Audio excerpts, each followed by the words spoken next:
Oke, assalamualaikum warahmatullahi wabarakatuh. Kembali lagi bersama saya Muhammad Ikram Kautsar. Nah, pada kesempatan kali ini saya akan membuat video tutorial cara membuat fortune key atau menentukan fortune key pada suatu atribut pada tabel dengan tabel induknya. Nah, sebelumnya saya sudah membuat video cara membuat atau menentukan primary key pada suatu atribut di dalam tabel gitu. Nah, untuk kesempatan kali ini, sebelum saya memulai langkah-langkah cara membuat atau menentukan fortune key, saya harus menjelaskan dulu fortune key itu apa. Nah, fortune key itu merupakan suatu atribut pada tabel yang menunjukkan relasi atau hubungan ke tabel induknya. Nah, jadi nanti di sini atribut pada suatu tabel itu akan kita fortune key-kan sehingga dia bisa menunjukkan hubungan atau relasi dengan atribut pada tabel induknya gitu. Nah, sebelum saya melanjutkannya, ini merupakan video terakhir dari tahapan-tahapan saya dalam mengolah database, mengolah tabel, dan lain-lain gitu. Nah, pada kesempatan sebelumnya saya sudah membuat database yang bernamakan administrasi klinik. Nah, pada database ini, di dalamnya itu saya sudah membuat 3 buah tabel. Nah, pada 3 buah tabel ini, saya sudah membuatnya, dan kemarin pada tabel pendaftaran saya sudah mengisikan tabel tersebut. Itu sebagai contoh saja. Nah, langsung saja kita masuk ke tahap yang pertama. Buat tahap yang pertama dalam membuat atau menunjukkan relasi pada atribut suatu tabel ke tabel induknya, kita harus memilih dulu tabel mana yang ingin kita jadikan tabel induk. Nah, buat teman-teman sekalian silahkan disesuaikan dengan data yang teman-teman sekalian punya. Kalau saya akan memilih tabel pendaftaran sebagai tabel induknya, jadi langsung saja kita klik. Nah, setelah itu kita masuk ke struktur. Nah, di sini saya akan memilih tampilkan hubungan. Nah, pada tampilkan hubungan ini saya akan memilih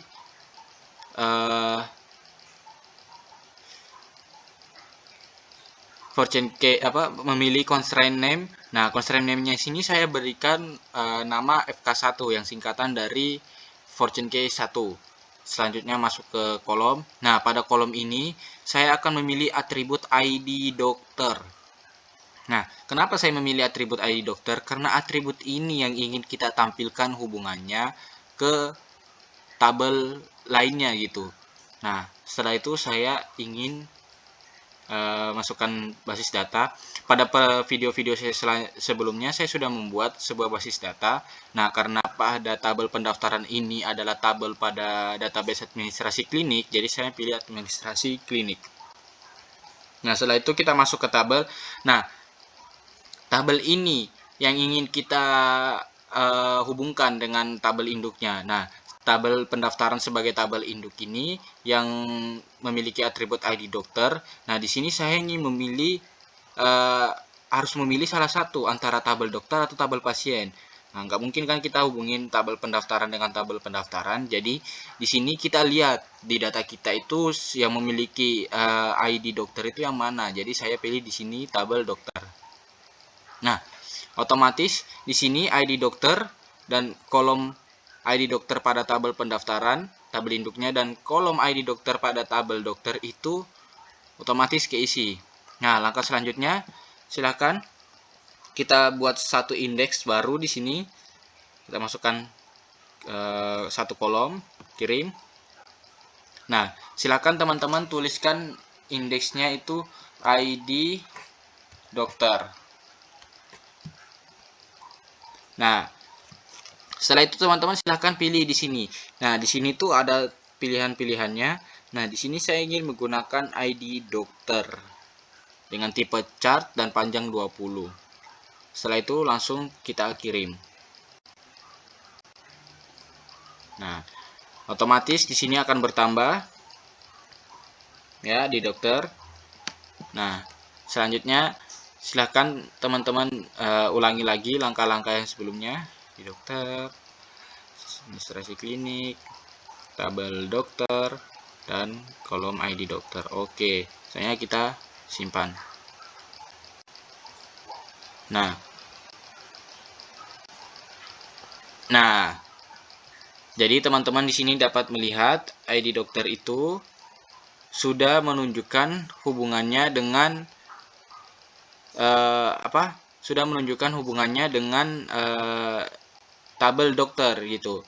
Nah, itu dapat dilihat dari tandanya ini. Tandanya ini itu merupakan sebuah kunci yang berwarna abu-abu. Nah, ini merupakan tanda dari logo Fortune K gitu. Sedangkan ini adalah contoh logo dari Primary Key. Nah, kurang lebih seperti ini. Mungkin sekian video tutorial dari saya. Apabila ada kekurangan atau kesalahan, mohon dimaafkan. Mungkin ini video terakhir dari saya, dari tahapan-tahapan saya dalam mengolah database, membuat tabel dan mengisi tabel, serta menentukan primary key dan virgin key-nya. Oke, sekian. Wassalamualaikum warahmatullahi wabarakatuh. Sampai jumpa di lain kesempatan.